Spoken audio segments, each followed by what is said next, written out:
This is White Coat Investor Podcast number 218, The Truth About Cars and Your Finances. Now one medication is proven to treat and prevent Nurtec ODT, Rimegepant, 75 milligrams. To learn more about this exciting news, visit nurtec-hcp.com. That's nurtec-hcp.com. All right, let's do our quote of the day today. Our quote of the day comes from Phil DeMuth, who said, "The main advantage of self-management is that it is much cheaper if you do the work yourself. Naturally, there is a price to self-management as well. For one thing, your advisor might be an idiot." And that is certainly the truth. Thanks for what you do out there. Life's hard. Life is particularly hard for people who earn a lot of money, it turns out. It's not all roses and fun.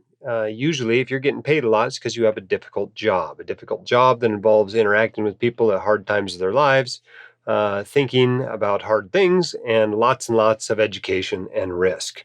Thanks for doing that. If you're on your way into work, way home, working out, nobody's told you thank you today for all that sacrificing you did, let me be the first. We got a sale coming up here. Let's see. We're recording this on June 19th. It's being published July 8th. We have a sale on all of our online courses from July 1st through July 12th. You get 10% off any course, plus you get a free WCI t-shirt. Like if you're watching this on YouTube, like this one I'm wearing, this VT Sax and Relax t-shirt that I've got on as I am recording this podcast. You can check that out on the WCI store. But if you take one of our online courses, we'll send you a free t-shirt. You still have all the usual, warranties and guarantees with those courses, right? If you've only watched a little bit of them, you've only had it for a few days, you can return it, get all your money back, right? Risk-free. We don't want you buying courses you don't actually want to take.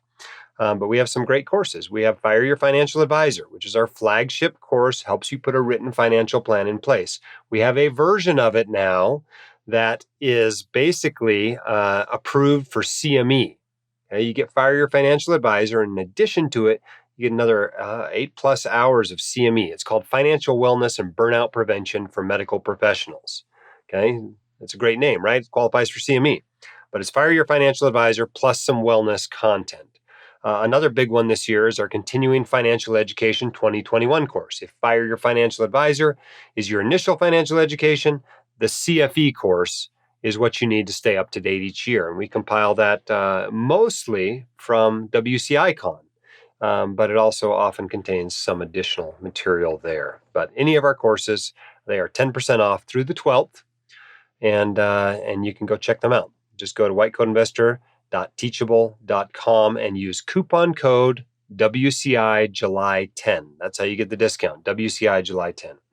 All right, today we're going to talk about cars.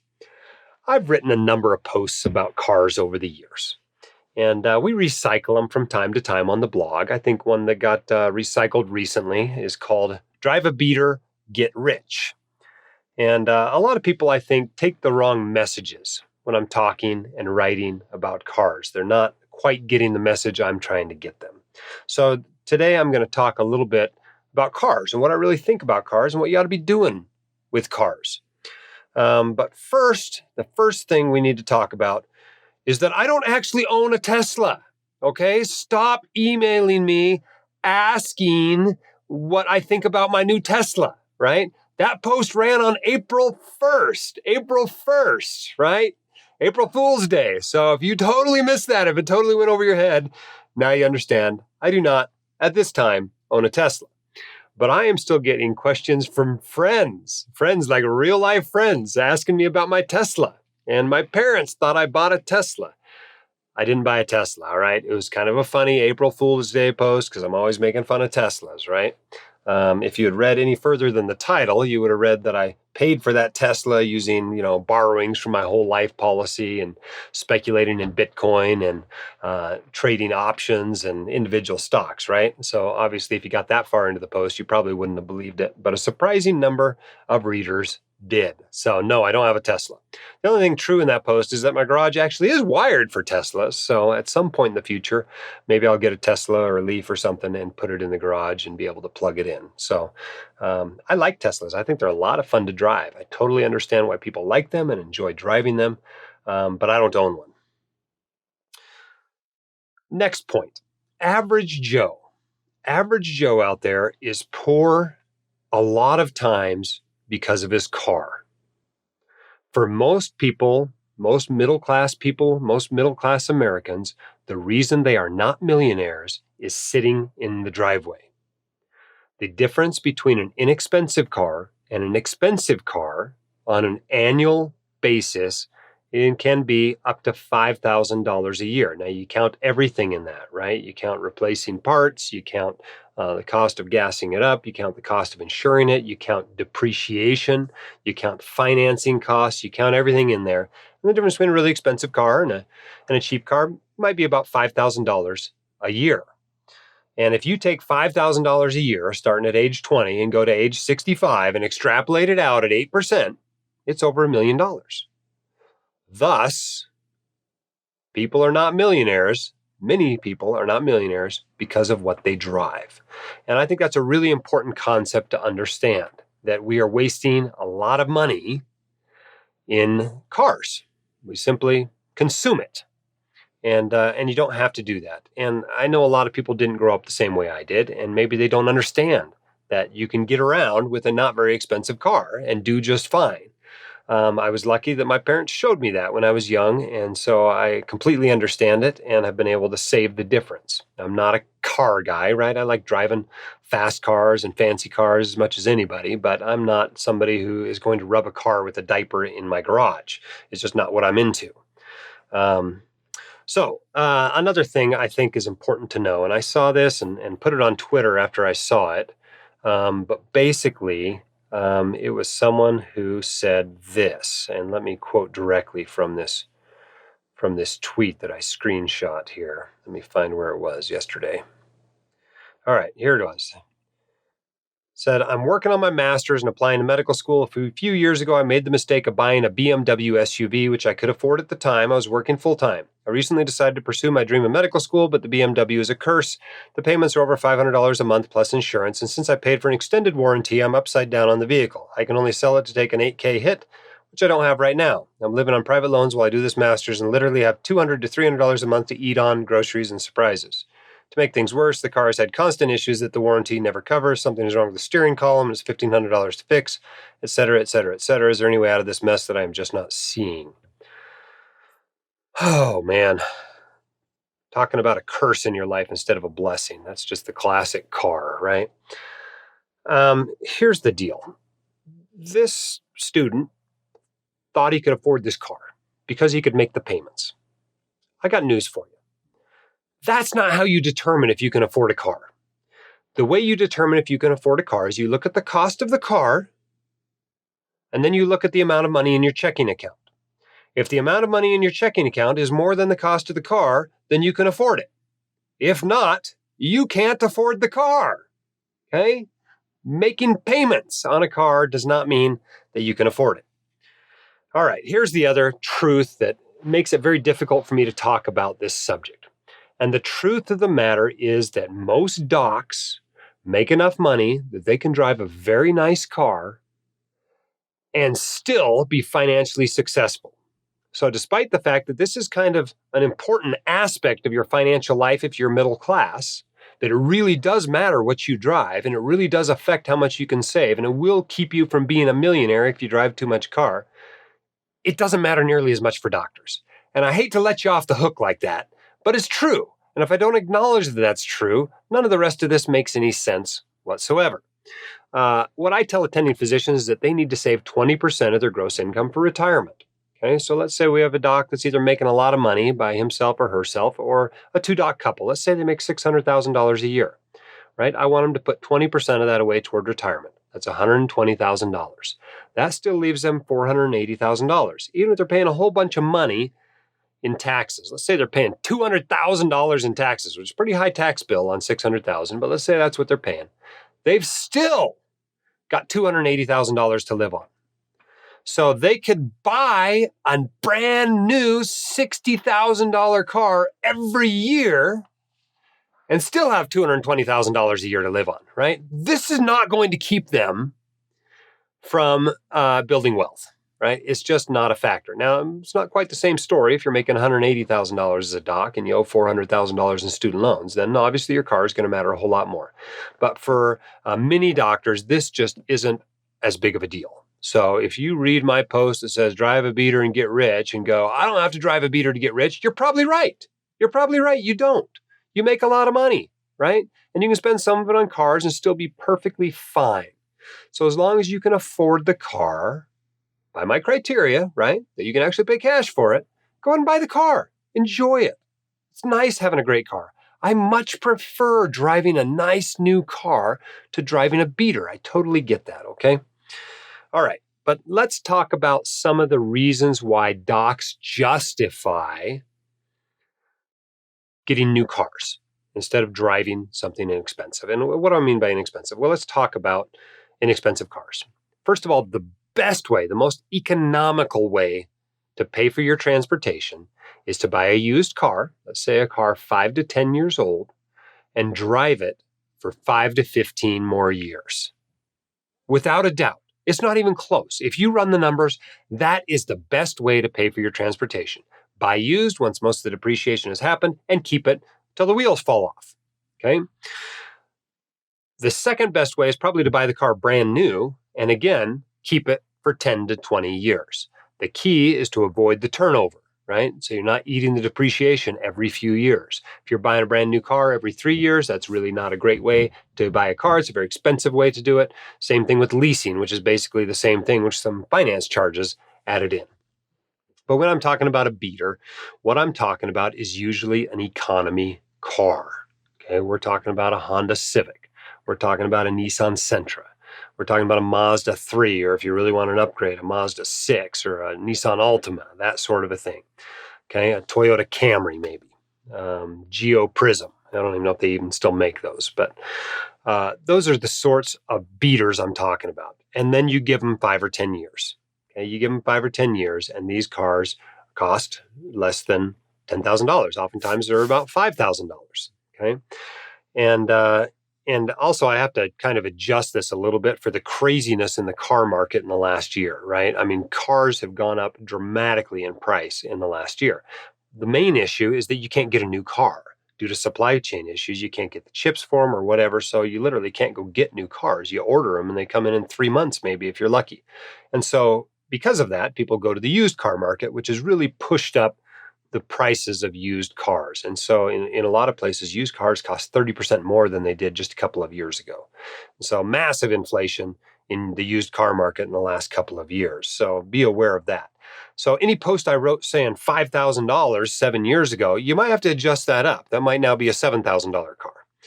But when I'm talking about a $5,000 or a $7,000 car, I'm talking about a 10-year-old Civic. That's about what it costs. And about a year ago, I bought one of these. It's the car Whitney drives to school. It's a 10-year-old Civic. It's a 2009. I guess it's now 12 years old. And it cost us $5,200 or something like that. It had 120,000 miles on it. It's had no problems since. It runs great. It's completely reliable. It's what I call a beater. And if that's the sort of car that you will drive, you will save a whole bunch of money that you can put toward paying off student loans or saving up a house down payment or maxing out your retirement accounts or whatever other financial priorities you may have. But that's the sort of car I'm talking about, a four-door sedan, economy car that's known to last a long time. And if you're not sure what cars last a long time, go look around for 20-year-old cars. You will see that there are some brands that just aren't out there at 20 years old, but you're going to see a whole lot of Toyotas and a whole lot of Hondas and those sorts of things. So keep that in mind. If you're going to be driving a car for another 15 years, you want a car that can actually go 20 years.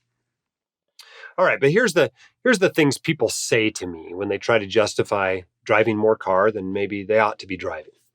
The first thing is, I'm a doctor. I need something reliable. I got to get to the hospital to save lives.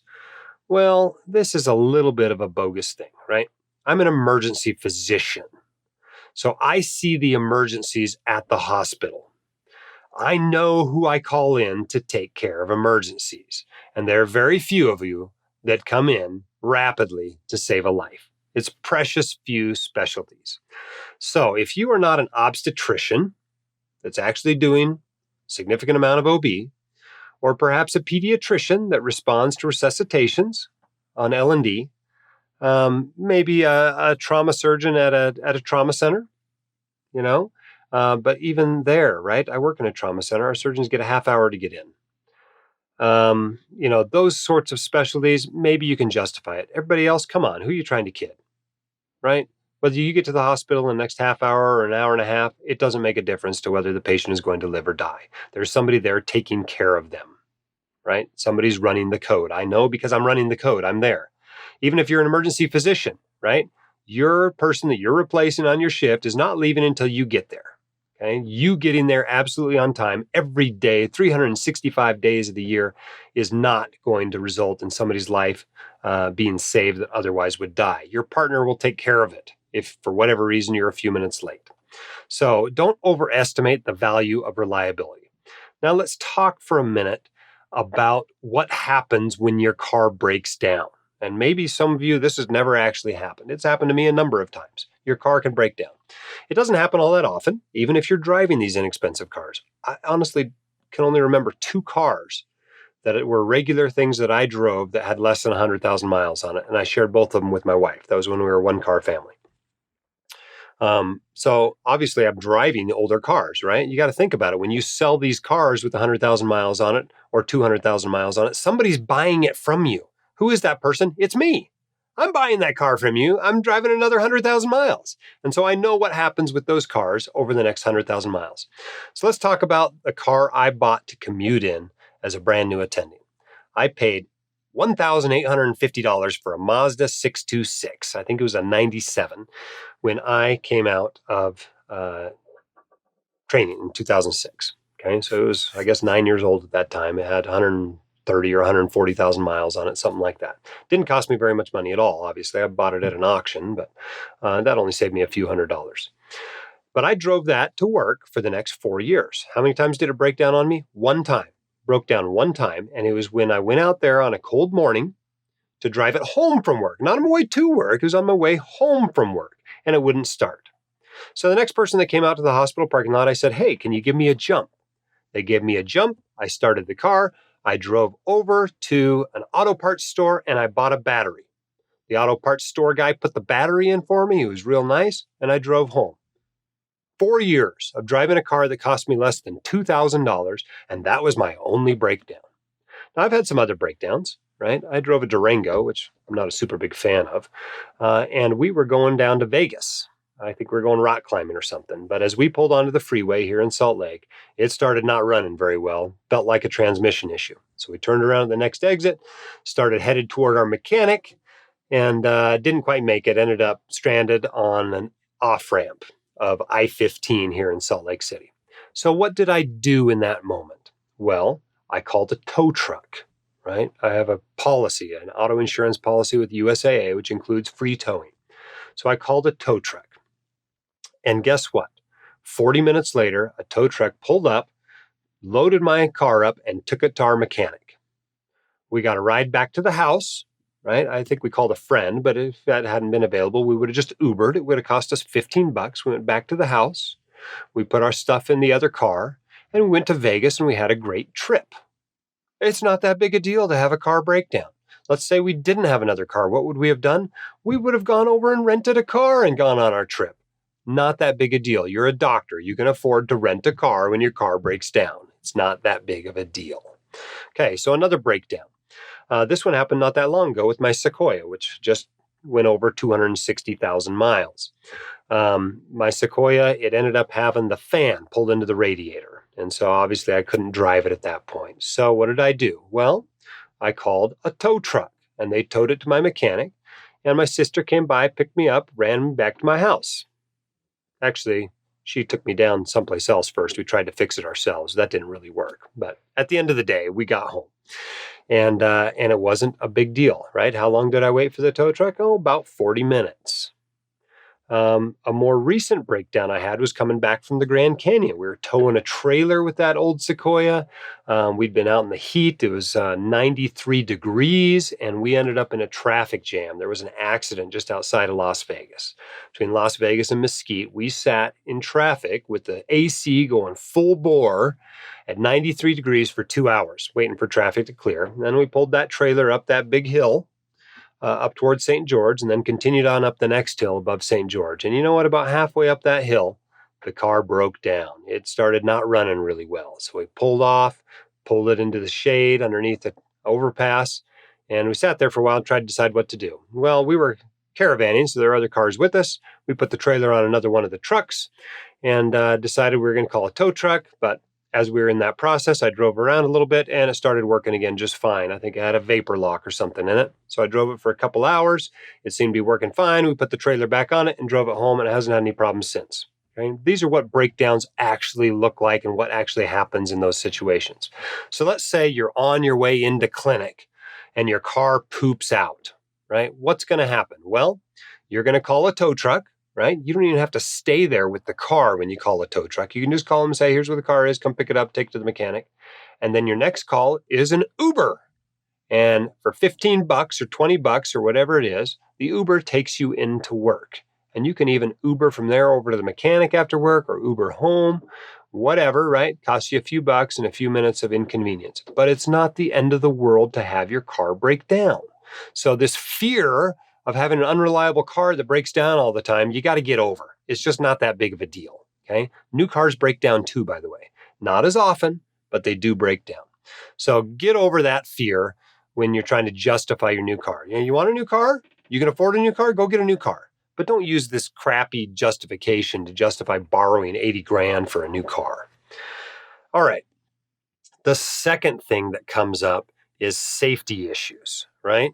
They say, oh, no way would I put myself into a car that's not safe. And old cars aren't safe. So you can use this to justify just about anything you want as far as cars go.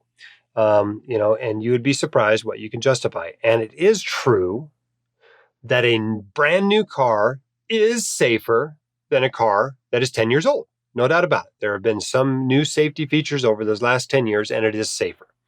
But if you look at the actual amount that it's safer, it's actually a trivial amount, right? Because not only do you have to get in an accident, but that's multiplied by the likelihood of whatever the new safety feature was, makes a difference in either preventing or reducing injury in that accident. And it's just a tiny percentage that you're multiplying by.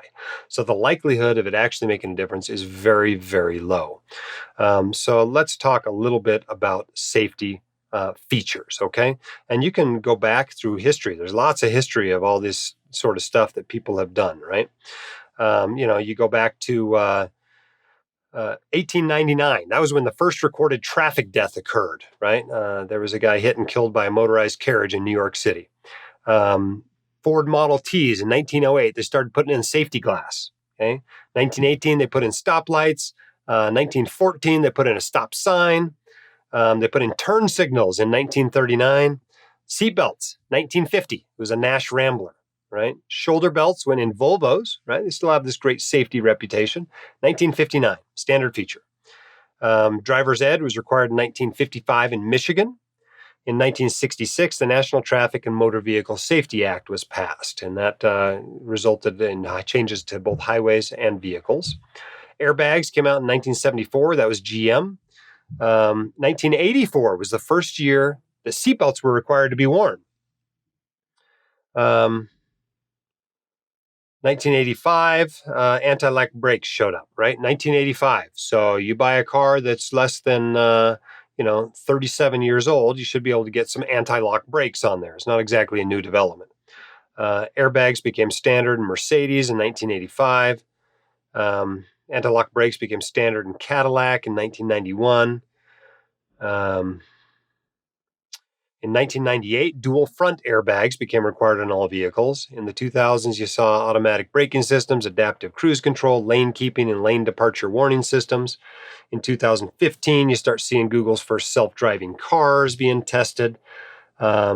And in the 2010s, you see some other new developments, right? Blind spot and forward collision warning, pedestrian detection, some adaptive lighting, some parking sensors, rear view backup, which is super convenient, by the way, if you ever trailer. It's worth it just for that. And even night vision cameras that you can get on them. So yes, there are new developments in the 2010s, and there will continue to be new developments. But you got to give yourself a reality check here. What is the difference in a 5-year-old car versus a new car today? What are you really missing there? Maybe some sort of lane change safety thing. That's it. What are the odds that that is the one thing that saves your life? They're infinitesimal. Okay. If you really want bang for your buck on safety while you're on the road, look at reducing exposure. Move closer to work, shorten your commute, go on fewer road trips, have your kids go to a school that's closer to your house. Those sorts of things have far more bang for your buck than any of this little, lane change crap that you put in your car. All right. Most of us aren't even driving as safe as maybe we ought to be. Why don't you start there if you're really worried about automobile safety? But let's be real about it and not justify whatever we want just because there's some new safety feature. Because those automobile manufacturers know this. They put in a new safety feature every year for people like you to get you to buy a brand new car so they can make money off you. So you don't have to have every single safety feature that's ever come out with, including ones that barely make a difference at all. All right. Next thing I hear is I have to have all-wheel drive, right? I'll never be able to get to work in a snowstorm, or I won't be able to get home in a snowstorm. And so obviously an all-wheel drive car is going to cost a lot more than the beaters I mentioned earlier, right? Your Civics and your Camrys and those sorts of things. And maybe you do need an all-wheel drive. Maybe you live someplace where it really is mandatory. But I'm a little bit skeptical, and I'll tell you why. Because I grew up in Alaska driving a 2-wheel drive car. And guess how often I needed a 4-wheel drive? 5, maybe 10 days a year.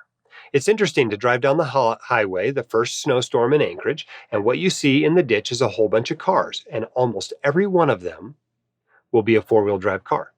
The reason why is that 4-wheel drive helps you go fast. It doesn't help you slow down quickly. All it does is help you get up to speed that maybe you shouldn't be at in the first place. Whereas a 2-wheel drive car, most of the time, you've got to accelerate a little bit slower when you're driving on ice. Okay? I now live in Utah, right? Greatest snow on earth. I live at the base of a canyon known for getting 600 plus inches of snow a year. You cannot get to my house without going up a hill that is at least 11, 12, 13% on every side, no matter how you come to the house. You have to be able to go up to a hill like that to get home. So how many days a year do I need to engage the 4-wheel drive to get home? Less than 5 days a year. Okay. So let's not justify having a car for 365 days a year that you need 5 days a year, especially if you don't live in some place where you need it as much as I do, which you probably don't. I saw someone move into Salt Lake recently. They were going to live in Salt Lake City and they thought they needed 4-wheel drive. We have plows that are out there plowing the main roads so quickly that I rarely use 4-wheel drive. I go up to the canyons most of the time. If it's not snowing, you're not even required to have 4-wheel drive going up there. And you can go up to the ski resort and back in 2-wheel drive 90% of the time, no problem. The other days, what do? You ride the bus, right? You park at the base of the canyon, you ride the bus up, no big deal. You don't need all-wheel drive. If you want all-wheel drive and you can afford it, go buy an all-wheel drive car. I like them. I have a 4-wheel drive car. I'm perfectly fine with you getting one. But if you are trying to save money, if you have a negative net worth, you probably ought to give some real thought into what you're driving. Okay, next thing. People talk about it being this awesome tax break, right? That you can write this off as a business expense. Most of those people that tell you that are cheating on their taxes. Probably unknowingly, but they're probably cheating on their taxes. If you're writing off your entire car expense and you're a doctor, you're cheating. Okay, that's fraudulent. Okay, what is deductible?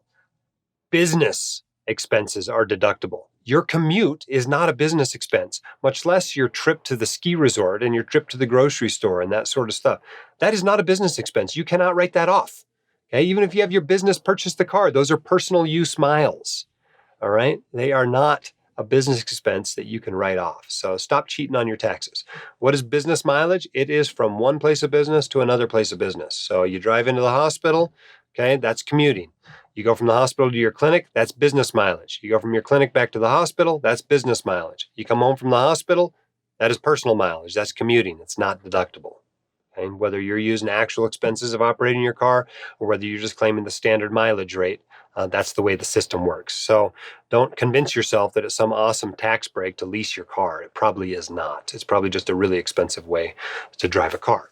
So overall, here's the basic principles. Remember that you aren't what you drive. Okay, nobody cares what you're driving. You don't care what anybody else is driving, do you? Not really, right? So why do you think anybody cares about what you're driving? They don't. Your patients don't care. And if they do, park around back. Transportation costs keep a lot of people from building significant wealth. It might not be as big of an obstacle for doctors as it is for the average Joe middle class, but it can certainly hold doctors back in how quickly they accumulate wealth.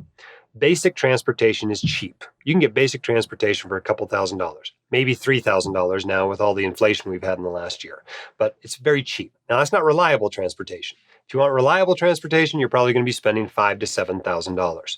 So what does that tell you? Well, if you need to borrow for a car, you should probably never be borrowing more than about $5,000 or $10,000 because you can get reliable transportation for that price. If you want to buy something nicer than that, I do not blame you. I like driving something nicer than that, but you ought to save up the money and pay cash for it. Okay. In fact, get used to paying cash. That is the mindset you want to be in to build wealth, is that you buy things with money you saved, not money you borrowed. If you stay in that mindset you were in medical school and you were living on all that borrowed money, you're never going to build much wealth. And then, of course, if you do this, you will build wealth. You will become rich.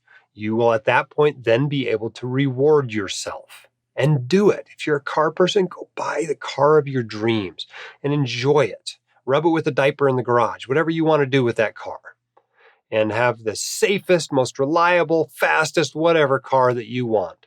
But if you're actually trying to save money, don't kid yourself that there's a fair amount of money going out the door toward your transportation costs. All right, rant over about cars.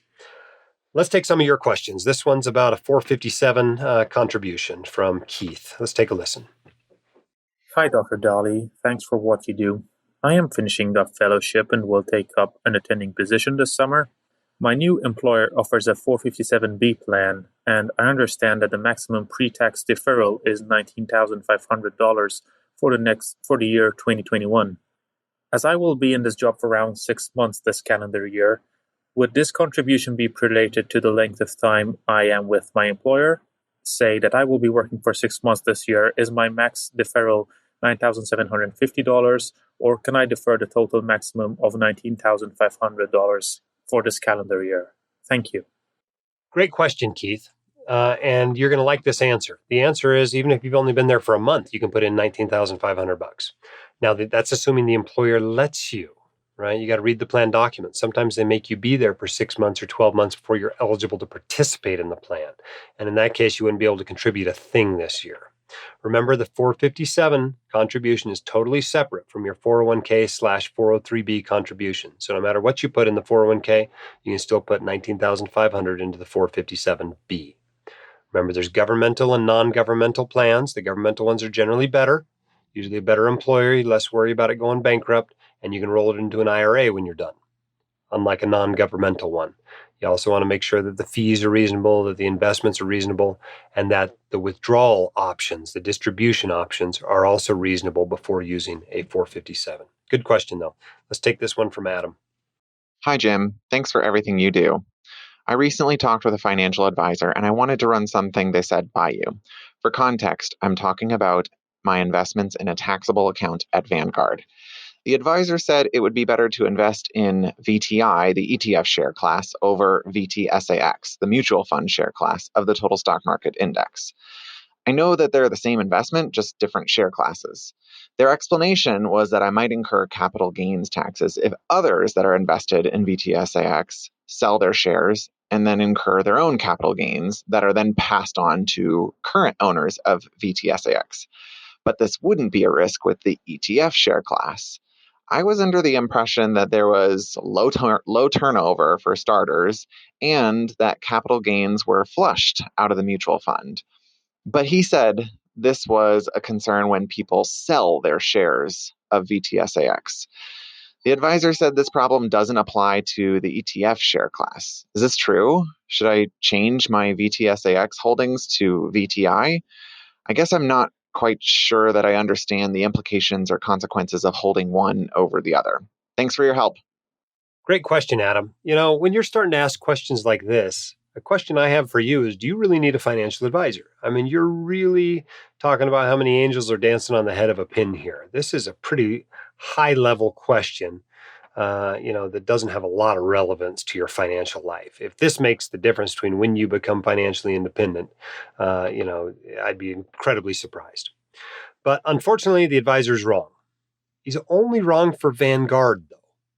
With most mutual fund and ETF companies, this is actually the correct advice. In a taxable account, an ETF is a little more tax efficient, even among index funds, than a traditional mutual fund share class. And the reason why is that as those ETF units are created and destroyed and broken down into their individual stock holdings by these companies that do this ETF creation and destruction process, you're able to pass on those appreciated shares out of the fund to these companies. And thus the fund holders don't get stuck with those capital gains. The benefit of Vanguard and their special proprietary, I think this is even trademarked, the structure they have, is that the ETF is a share class of the traditional mutual fund. So what do when they need to flush capital gains out of the traditional mutual fund? They just do it with the ETF. Right? So they're very, very, very, very tax efficient. They're very tax efficient even without this. With this, they're even more tax efficient. But the truth is that VTI is not more tax efficient than VTSAX, not in any significant way. And that's what you would expect to happen with the way they run this fund. Now, you want to put VTI in there? Fine. It's a great holding. I own VTI. I've owned VTSAX at times. I think I own some now in some of my accounts. They're both great holdings in a taxable account. And so I would not worry about this question one bit. But I think the advisor is wrong on this very esoteric point. All right, let's take our next question. This one, I believe, is anonymous. So let's take a listen. Hey, Jim. This is William from the Lone Star State. Should I consider 457 investing a no-brainer? I'm in the 35% tax bracket, so anything I invest is almost like an automatic 35% return. The distribution would be over 5 years after separation from my employer, so that gives me a good runway if I decide to retire early. Thanks for taking my question. All right, William from Texas. Welcome to the podcast. Good question. I think I have at least one more 457 question coming as well. This one is it a no-brainer? Well, it's not a no-brainer, but it's something that many doctors should be using. How do you decide if it's a no-brainer? Well, first of all, it's not a 35% return, right? The actual return you get on it is only the difference between what you're saving money on now and what you take the money out at later. So if you take it out at 20% later and you're saving 35% now, that's 15% difference. Plus the benefit of that money growing tax protected between now and when you withdraw the money. Those are the benefits of using this tax protected account. With the 457 though, you have to remember this is not your money. It's your employer's money. It's deferred compensation. And so you got to look at the stability of the employer. If the employer does not look so financially stable, you might not want to put a thing into this account, even if it's otherwise a great account and something that's really beneficial in your life. If that employer looks like they're going under, remember the 457 is subject to their creditors, not your creditors. Because of that, it provides great asset protection to you, of course, because it's not your money yet, but it is subject to the employer's creditors. You also want to make sure you have a reasonable distribution plan. Yours sounds okay over 5 years after you leave the employer, unless you leave the employer at age 39 and you don't want to retire till 55. Well, then it's not such a great distribution option, is it? Now you're taking that money out of there during your peak earnings years, and maybe that's not awesome. But a lot of people use 457 as one of their first sources of funding of an early retirement, right? Because you don't have to, there's no age 55 rule, there's no age 59 and a half rule. It's usually once you leave the employer, you can start taking the money out without any penalties. You'd have to pay the taxes, obviously, if it's a tax deferred 457. If it's a Roth 457, you don't. But you want to make sure the distribution options are going to work for your financial plan. Then, of course, you want to make sure the fees aren't outrageous, and you want to make sure the investment options are reasonable. If all that is in place, then yes, go ahead and use it. It's a great option. Also, another question about a 457 plan from email. This one says, I work for a university that offers the 457 plan. I believe the university has a B credit rating, so there's some credit risk to holding it here, though I don't think bankruptcy would be a likely event. Nevertheless, their policy is that at termination, I either need to roll it to another 457 or I need to set a date of distribution within 60 days. This sounds reasonable. The date can be set anytime up to 70.5 years. In terms of the distribution options, they give me 4: single lump sum, a single life annuity, a joint life annuity, or fixed period payments, not less than 5 years, not more than 30 years. That sounds pretty reasonable. Do you agree? As such, I plan on continuing to max it. Yeah, I think this is okay to use. I don't know if it's a private university. If it's a government university, it's probably a governmental 457. It's probably backed by taxpayers of the state. I wouldn't worry a whole lot about that. Even if the state has a B credit rating, I wouldn't worry too much about it. But those are reasonable distribution options, I think. I think I could probably come up with something there that would work in my financial plan, and I'll bet you can too. And so I'd go ahead and use that 457 plan. All right, here's another question about ETFs and mutual funds. Popular topic today. Hi, Jim. I had a question regarding ETFs versus mutual funds. In particular, I have some mutual funds at Charles Schwab's, and my question was, do ETFs, specifically those in Charles Schwab, charge more fees than the mutual funds? I ask this because in order to qualify for Charles Schwab's Intelligent Advisor Premium, that's the one where they charge you $30 a year for unlimited access to a certified financial planner. In that program, you're required to have your funds in ETFs. I'm in a situation now that I have the money in mutual funds, and I figured there must be some catch. I figured they wanted to push clients into ETFs and then give them this CFP services for low cost because they're making up this money somewhere else. The first place I thought was more fees associated with the ETFs than with the mutual funds. If this was not the case, then why not let me use minimum balance in my mutual funds for the Schwab Intelligent Advisor Premium services? I tried looking on the website to dissect out what the fees are between ETFs and mutual funds, but it's not very easy to find. Thank you so much, and I appreciate your help. Okay, good question, Ricardo. Now, I'm not super familiar with this particular program from Schwab. Sounds very reasonable. $30 a year is obviously a very good price for financial advice. Might be a little too low. I don't know what kind of advice I'd expect for $30 a year. But Schwab is generally considered one of the good guys. You think about the good guys out there in the mutual fund space and the brokerage space, and you think about people like Vanguard and Charles Schwab and Fidelity and those kinds of places. That doesn't mean every product offered by every one of these companies is a good product. It doesn't even mean it's being offered at a fair price. But as a general rule, you're not going to go wrong at these companies. You're not going to be totally ripped off there. And so I think that's reasonable to use if you want to do that. Are there extra fees? Well, these are ETFs and mutual funds, right? They're regulated by the SEC. They have rules and they have prospectuses and they have to put certain things in there, including the fees and costs, right? So these are not undiscoverable things. You can look them up. You can look up the expense ratio of your mutual funds. If you can't find it on the website of Schwab or Vanguard or whoever, you can go to Morningstar and look them up. Same thing with ETFs. Now, at Schwab, my recollection is Schwab ETFs are traded totally commission-free. If not, the commissions can't be more than a few dollars, right? $5, $6, $7, something like that, I think was their commissions last time I looked. But I'm pretty sure that their ETFs and probably many others are traded commission-free. Now, Schwab mutual funds are probably also traded commission-free there. But I'll bet if you want to buy a Vanguard mutual fund at Schwab, you're going to pay like $50. That's just the way it is when you go to another brokerage and you try to buy somebody else's mutual funds. The ETFs are fine because they trade on the stock market just like stocks. But the mutual funds, they usually nail you with a pretty good commission, both when you buy and when you sell. So as a general rule, if your 401k or your taxable accounts at Schwab and you want to own Vanguard funds, you buy the ETFs. It's just cheaper. And so why Schwab has that particular rule, I have no idea. Maybe it makes it easier for them to manage. Certainly at $30 a year, they got to look for ways to keep it as easy as possible. But that would not be a deal stopper for me.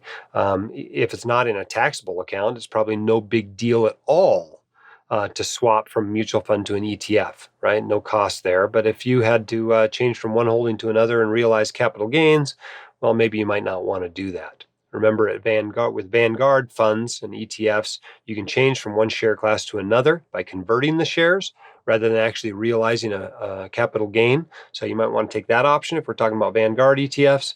Maybe Schwab offers the same thing for their ETFs. If you're in a taxable account, you might want to ask about that. But for the most part here, this is not a bad thing to swap into ETFs. It's fine to use ETFs. I use both in my investing accounts whichever one seems more convenient. And, sometimes it's a little bit cheaper to use one over the other. But you don't need to lose any sleep over whether you're using an ETF or a traditional mutual fund share class. Just don't get suckered into the stupid ETFs. These are the ones that Jack Bogle was always ranting about, right? Some goofy index that was put together and is really just an excuse for active management. They charge you high fees and encourage you to churn it. Those sorts of, narrowly focused ETFs. Stay away from those. But when you're trading total stock market and total international stock market ETFs, it really doesn't matter if you're in the mutual fund or the ETF. All right, I think we've talked about 457s enough. We've talked about ETFs enough. We've certainly talked about cars enough. I hope there was something useful and enlightening in this podcast for you.